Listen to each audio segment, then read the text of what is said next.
ನಮಸ್ಕಾರ ಸ್ನೇಹಿತರೆ, ಇವತ್ತು ನಾನು ಚಾಮರಾಜನಗರದ ಸುಪ್ರಸಿದ್ಧ ಚಾಮರಾಜೇಶ್ವರ ದೇವಸ್ಥಾನದ ಮುಂಭಾಗದಲ್ಲಿರುವಂತ ಐಕಾನಿಕ್ ಪಚ್ಚಪ್ಪ ಹೋಟ್ಲು ಮುಂದೆ ಇದ್ದೀನಿ.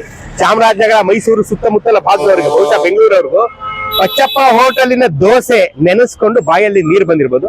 ಪಚ್ಚಪ್ಪ ಅಂದ್ರೆ ಯಾರು, ಯಾವ್ದು ಪಚ್ಚಪ್ಪ ಅಂದ್ರೆ ಏನು ಅಂತ ಚಾಮರಾಜನಗರದ ವಿಕಿಪೀಡಿಯಾ ವೆಂಕಟರಾಜು ಸರ್ ನಮ್ಮ ಜೊತೆ ಇದ್ದಾರೆ. Sir please. ಸ್ನೇಹಿತರೆ, ಪಚ್ಚಪ್ಪನವರ ಹೆಸರು ವೆಂಕಟದಾಸಪ್ಪ ಅಂತ.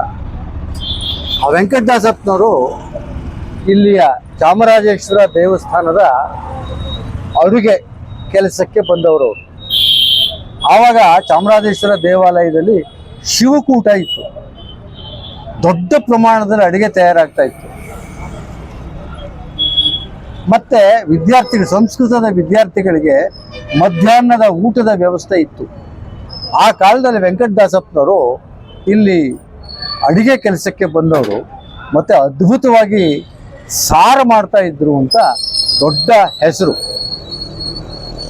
ಜೊತೆಗೆ ಈ ಚಾಮರಾಜೇಶ್ವರ ದೇವಸ್ಥಾನದ ಪೇ ರೋಲ್ ಇದೆಯಲ್ಲ, ಸಂಬಳ ಕೊಡೋ ರೋಲಲ್ಲಿ ಕೆಲಸಗಳ ವಿಭಾಗ ಇರ್ತಾ ಇತ್ತು. ಆ ಕೆಲಸಗಳ ವಿಭಾಗದಲ್ಲಿ ಆಗಮಿಕರು, ಅರ್ಚಕರು, ಮತ್ತೊಂದು ಮಗದೊಂದು ಇದ್ದ ಕಾಲದಲ್ಲಿ ಅಡುಗೆಯವರಿಗೆ ಸಂಸ್ಕೃತದಲ್ಲಿ ಪಾಚಕ ಅಂತ ಕರೀತಾರೆ. ಪಾಚಕ ವೃತ್ತಿಯಲ್ಲಿದ್ದವರು ವೆಂಕಟದಾಸರು. ಆಗಿನ ಕಾಲದಲ್ಲಿ ಪಾಚಕ ಅಂದ್ರೆ ಪಚ್ಚ ಅಂತಾಗಿ ಪಚ್ಚನ್ ಸಾರು ಚೆನ್ನಾಗಿರುತ್ತೆ, ಪಚ್ಚನ್ ಅಡುಗೆ ಚೆನ್ನಾಗಿರುತ್ತೆ ಅಂತ ಹೇಳೋದು. ಕಾಲಾನುಕ್ರಮೇಣ ಅವರು ಇಲ್ಲಿ ಹೋಟ್ಲಿಟ್ಟು ಈ ಕಟ್ಟಡದಲ್ಲಿ ಏನು ಮಾತಾಡ್ತಾ ಇದ್ದೀವಿ, ಆ ಕಟ್ಟಡದ ಎದುರಿಗಿನ ಕಟ್ಟಡದಲ್ಲಿ ಬಾಡಿಗೆಯಲ್ಲಿ ಹೋಟ್ಲಿತ್ತು. ಆಗ ವೆಂಕಟೇಶ ಭವನ್ ಅಂತ ಹೆಸರಿಟ್ಕೊಂಡಿದ್ರು.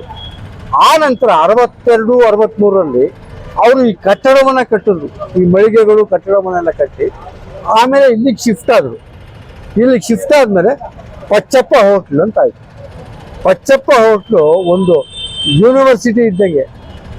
ಇಲ್ಲಿ ಚಾಮರಾಜನಗರದಾದ್ಯಂತ ಎಲ್ಲ ಅಡುಗೆಯವರು, ಎಲ್ಲ ಪರಿಚಾರಕರು ಕೂಡ ತರಬೇತಿ ಪಡೆದಿದ್ದು ಪಚ್ಚಪ್ಪ ಹೋಟ್ಲಲ್ಲಿ. ಸ್ನೇಹಿತರೆ, ನಾನು 89ರಿಂದ ಪಚ್ಚಪ್ಪನ ಹೋಟ್ಲಲ್ಲಿ 1000 ಮಸಾಲೆ ದೋಸೆ ತಿಂದಿದ್ದೀನಿ. ಅಷ್ಟು ರುಚಿಕಟ್ಟು ಈ ಪಚ್ಚಪ್ಪನ ಹೋಟ್ಲು. ಈಗಲೂ ಹಳೆ ಬೋರ್ಡ್ ನೀವು ಕಾಣ್ಬೋದು ಇಲ್ಲಿ, ಹೋಟೆಲ್ ಪಚ್ಚಪ್ಪ.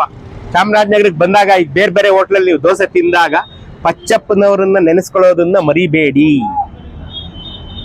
ಈ ಊರಿಗೆ ಯಾರೇ ಬಂದರೂ ಕೂಡ ಅವರ ನೆಂಟರು ಇಷ್ಟು ಮನೆಗೆ ಹೋಗಕ್ಕೆ ಮುಂಚೆ ಪಚ್ಚಪ್ಪನ ಹೋಟೆಲ್ ದೋಸೆ ತಿನ್ಕೊಂಡು ಅವ್ರ ಮನೆಗೆ ಹೋಗೋದು. ಮೊದಲು ದೋಸೆ ಬೇಸು, ಆಮೇಲೆ ಮನೆಯಲ್ಲಿ ನೆಂಟರ ಮನೆಯಲ್ಲಿ ಉಪಚಾರ.